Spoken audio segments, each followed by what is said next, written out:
Welcome to The Explainer. Today we're doing something really fun. We're breaking down the absolute anatomy of a cast. If you've ever found yourself wondering how authors build such captivating, realistic, and completely memorable stories, well, it all comes down to the people, animals, or beings who actually take part in them. In this explainer, we're going to completely demystify the 10 essential character types that authors use to bring their narratives to life and give their stories that deep, lasting meaning. Okay, let's dive into this. On our agenda today, we have the core conflict, screen time and impact, the mechanics of change, personality and depth, the utility players, and finally, a quick test of your knowledge. And, grouping these 10 character types into contrasting pairs is going to make them incredibly easy to understand and remember. Section 1. The core conflict, protagonist versus antagonist. This pairing right here, it's the absolute engine of any narrative. The protagonist is the central figure in the story. They're the main character facing all the problems and conflicts, and usually, they're the one who learns vital lessons along the way. Directly opposite them is the antagonist. Now, keep in mind, this isn't necessarily just a traditional bad guy. It can be a whole group, or even a force like society or nature that directly opposes the protagonist and challenges them at literally every turn. To really visualize this dynamic, think of Katniss Everdeen in The Hunger Games. She's our definitive protagonist, completely central to those crushing struggles on the page. On the flip side, we've got Lord Voldemort in Harry Potter. He is the ultimate antagonist, constantly creating massive, story-defining conflict for the hero to push against. So, the crucial point is, the protagonist is your emotional anchor. They help us fundamentally understand the main message and the plot. Without them, we literally lose the plot, and without the antagonist, well, we lose the conflict that makes the story worth reading in the first place. A story without opposition is just a sequence of events. Moving on to Section 2, screen time and impact. Major versus minor characters.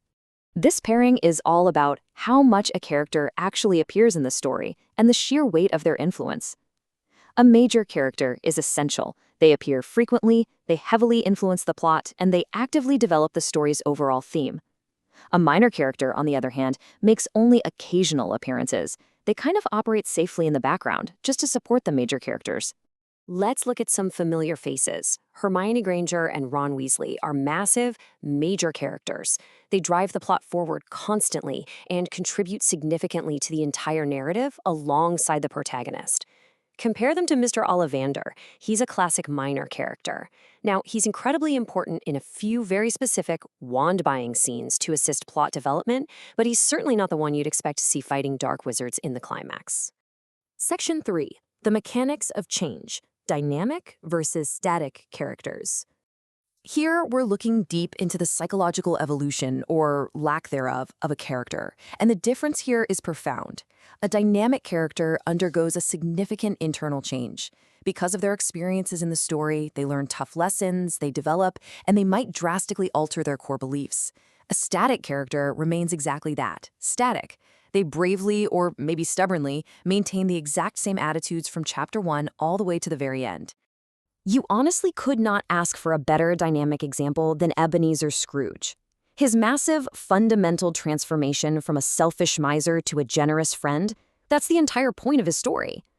Contrasting perfectly with that is Sherlock Holmes. Holmes is famously static. His brilliant, highly analytical, and sometimes abrasive attitude is totally unwavering, no matter what baffling mystery he faces. So why does an author need both? Well, dynamic characters make stories feel realistic and deeply inspiring. They give us that satisfying, earned character arc we all crave. Meanwhile, static characters provide much-needed structural consistency. They act as a reliable, unchanging anchor for the reader, while the world or the other characters spin wildly around them. Section 4. Personality and depth. Round versus flat characters. This is all about how authors flesh out their creations to make them feel like real, breathing people. A round character is highly complex and well-developed. They possess multiple traits, a mix of strengths and weaknesses, making them highly realistic.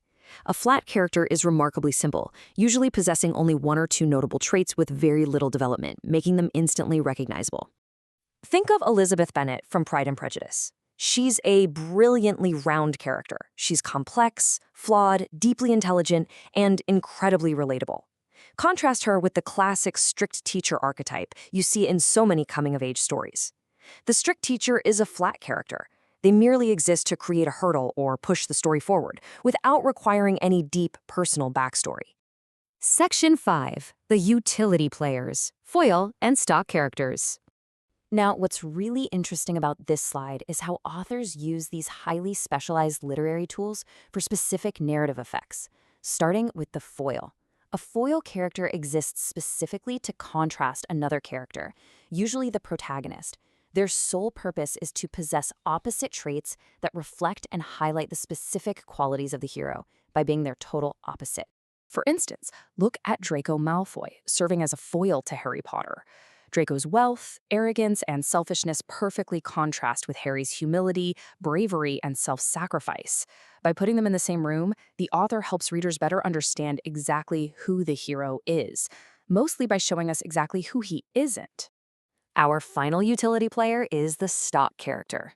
This is a traditional, stereotypical character type with familiar patterns recognized across a massive variety of stories.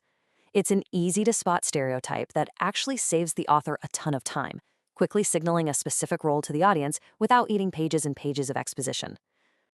You absolutely already know these: the wise old mentor, the evil stepmother, or the brave knight. These classic examples feel instantly familiar to anyone who's ever picked up a fairy tale or a fantasy novel. They quickly signal their role, allowing the narrative to just keep moving at a brisk, entertaining pace.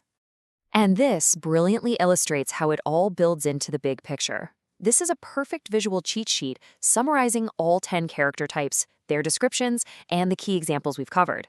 Take a really good look at this because it beautifully organizes these literary tools right before we jump into our final challenge. Section 6. Test your knowledge. The assessment. That's right, I'm talking directly to you right now. Let's see how well you grasp those contrasting pairs with a quick question directly from our source material. Which character type remains unchanged throughout the story? Is it the dynamic character? The round character? Think about it for just a second. It's a static character. If you guess that, you are exactly right. Their personality doesn't change, which provides that vital structural consistency throughout the narrative. Now, as we wrap up this explainer, I want to leave you with a provocative thought. Based on these 10 types we've explored today, what kind of character are you in your own story? Are you the dynamic protagonist driving change, or maybe the steady, static rock for your friends? Thanks so much for joining me on this explainer, and hey, keep analyzing those casts.